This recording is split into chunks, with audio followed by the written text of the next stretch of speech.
Hello everyone, welcome to MVP Vishwakosha. Today we are discussing 21st August 2025 current affairs. In that first point, that is about adikarmayogiabhiyan. Okay, that is also known as adikarmayogi mission. That is actually launched by Indian Ministry of Tribal Affairs. Okay, India's Ministry Tribal Affairs. So it is that is what is that adikarmayogiabhiyan is a national grassroots leadership movement launched by Ministry of Tribal Affairs, okay, aimed at establishing a cadre of approximately 20 lakh tribal change agents across 1 lakh tribal village and spanning over 550 district and 3000 blocks. Okay, so these change leaders are categorized into three groups. That is Adi Karma Yogis, Adi Shaya Yogis, and Adi Satis. Okay, Adi Karma Yogis means government officers that serving retired IAS, IPS, and all, facilitating scheme convergence and governance and all. Adi Sayogi means youth teacher, doctors, and all youths and doctors, health workers, and all. And all Adi Satis means self-help group members, tribal leaders, volunteers, and all. And some of the key feature and mechanism that anchored on a bottom-up participatory governance model. It emphasizes empowering the community through decentralized leadership, implementing leverage cascading training architecture.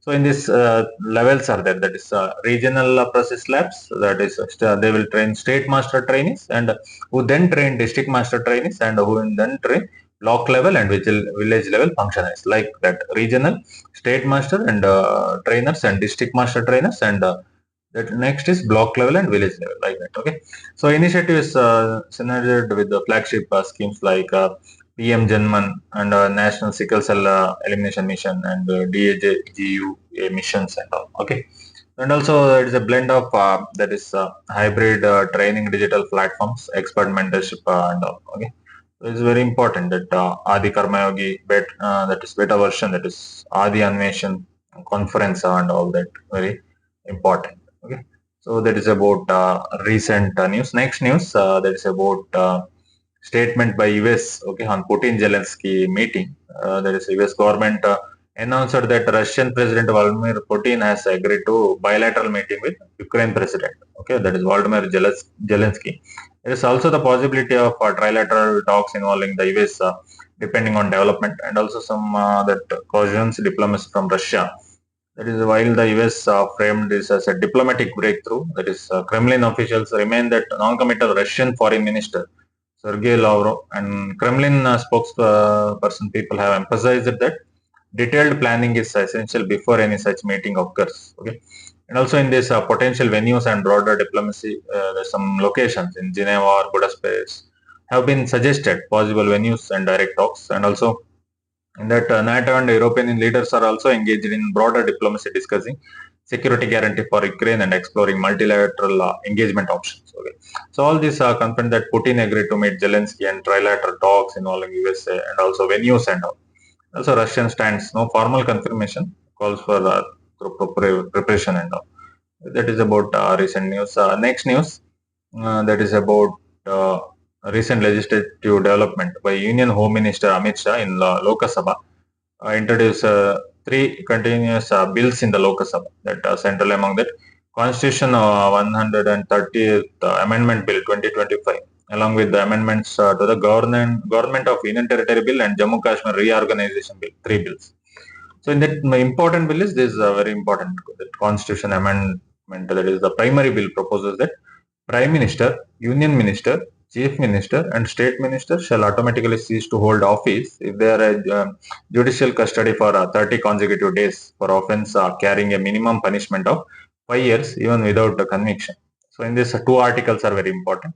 Article 75 and Article 164. Article 75 related to Union Ministers including PM. If they do not resign by the 31st day of detention, they cease to hold office. Reappointment is permitted after release.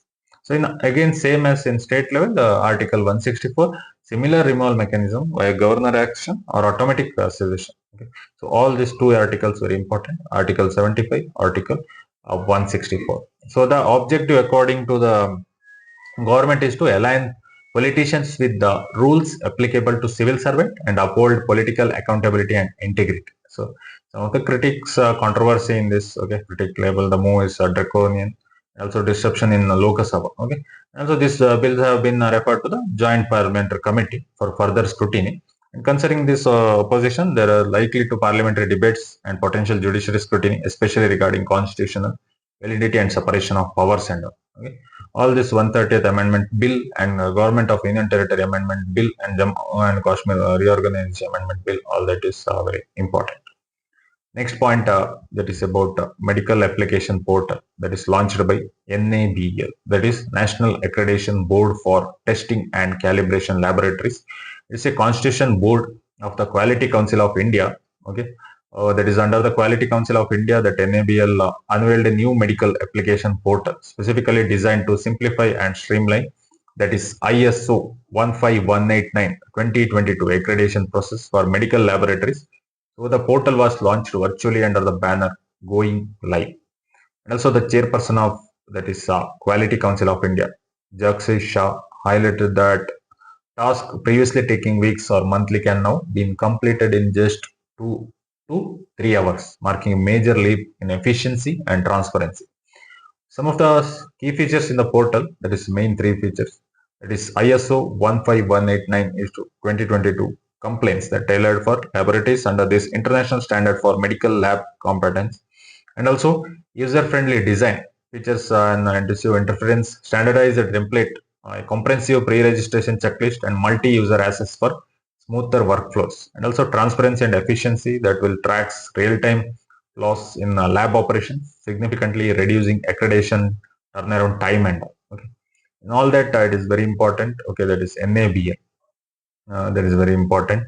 Okay, and also that National Accreditation Board for Testing and Calibration Laboratories. That is very important, and all that ISO accreditations and all that cut timings that 2 to 3 or just from weeks, months. Okay, so emphasize technology and transparency is very important. Next news that is about recent news, GST exemption for health and insurance. So here that group of ministers proposed a complete exemption of GST on health and life insurance premiums, so eliminating the current 18% tax imposed on these products. And so many states have shown support for this reform, signaling growing consensus. And also in this report that will be reported by a group of ministries expected by October ahead of GST Council final decision. Very important decision in the country's economy perspective. So economy and social impact from this measure is aimed at making insurance more affordable, accessible, especially for general public. However, the proposal may involve substantial revenue loss estimated at around rupees 97 billion. Okay. Also concern around implementation that insurance firms wants that a full GST exemption could eliminate import tax credit and also operational expense. Without ITC premiums may rise, negating consumer benefit. And also some timings and strategic context in this proposal align with broader economic reforms, including a push to lower taxes on small cars and stimulate consumption and international trade tensions. Okay, so all this current GST rate is 18%, and also the exemption, this health and life insurance, all that very important, and decision pending in GST Council. Okay, in upcoming in October, decision will take. Okay, so in this digital and fiscal governance, balancing welfare and revenue, policy implication, challenge, structural reform, very important. Next point that is about recent news, so that is sustainable aviation fuel, that focusing MOU between Indian Oil Corporation and Air India. Okay, so that is Indian Oil Corporation signed a landmark MOU with Air India to supply sustainable aviation fuel. Okay, that is this is the first agreement between the Indian airline and domestic fuel suppliers, specifically for SAF, marking a pivotal shift in India's aviation sustainability journey. Okay, and also certification and product scale. That certification, that is Indian Oil Corporation Panipat refinery became the first in India to receive international certification, that is ISCC CORSIA for producing SAF from used cooking oil. So upcoming production that Indian Oil Corporation plans to commence that is sustainable aviation fuel production by December 2025 with an annual capacity targeting of 35,000 tons. Additionally, there are plans of upgrade Panipat's diesel desulfurizer unit, enabling production of 30,000 metric tons of SAF annually, along with exploring conversion of kerosene units and all these MOUs between Indian Oil Corporation and Air India for that is sustainable aviation fuel supply. Okay, all that certification and production target, all that is very important. Okay, and also that international certification under the carbon offsetting and reduction scheme for international aviation. Okay, or that course ISSC, all that is very important. Next point that is related to online gaming bill passed in Lok Sabha. So Lok Sabha passed a promotion and regulation of online gaming bill 2025. It is significant in that important. This legislation set the foundation for a comprehensive legal framework regulating the online gaming industry in India.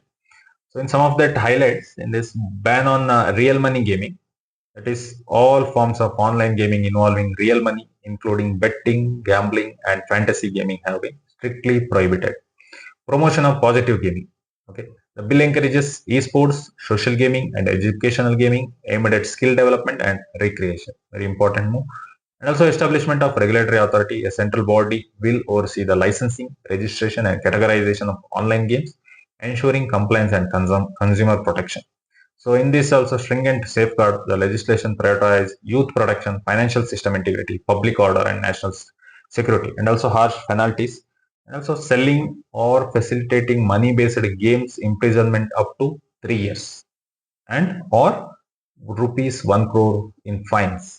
Advertising such games, imprisonment up to 2 years and or 50 lakh fine. Repeat offense, 3 to 5 years imprisonment, fine up to 2 crore, and potential registration cancellation or suspension. All this very important. And social concern acknowledge that Minister Ashwini Vaishnav emphasized that online money gaming has become a societal hazard, particularly for youth with reported suicide linked to financial losses. Okay. And also all this promotion and regulation of online gaming bill 2025 and ban on real money gaming, all that very important. Real money gaming, esports, regulatory authority, all that is very important. Okay. Next point that is about recent Central Board of Indirect Taxes, that exemption on import duty of for raw cotton. Okay. So under this, Finance Minister has officially exempted import duty on raw cotton, temporarily suspending the existing 11% basic custom duty. And the agriculture infrastructure and development says, okay, this exemption is effect from that August 19 to September 30, 2025.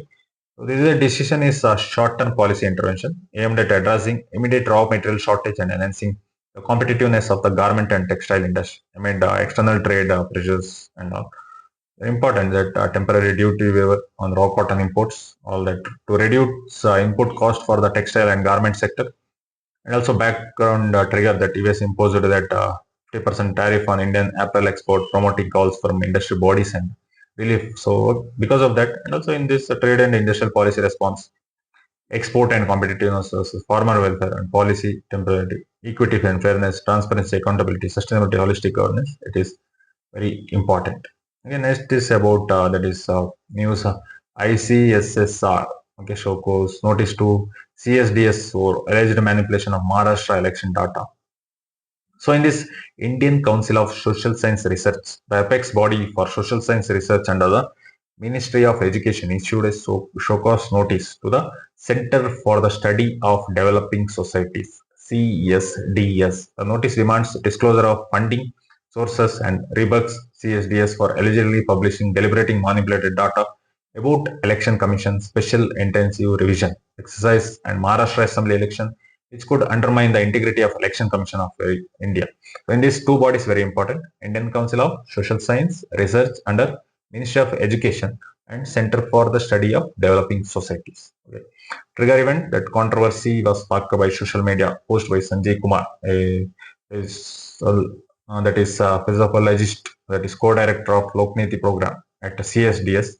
He claimed that voter numbers in the Maharashtra constituency had dropped by, that is Amtek and Diwali, dropped by 36 to 38% between 2024 Lok Sabha and Assembly election. That post was quickly deleted.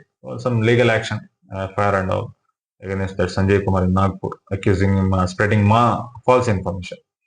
So all this in this ICSSR and CSTS, show notice, all that is very important. Academia, integrity, institutional accountability, role oversight bodies, democratic institution, public trust and media research and political narrative, very important.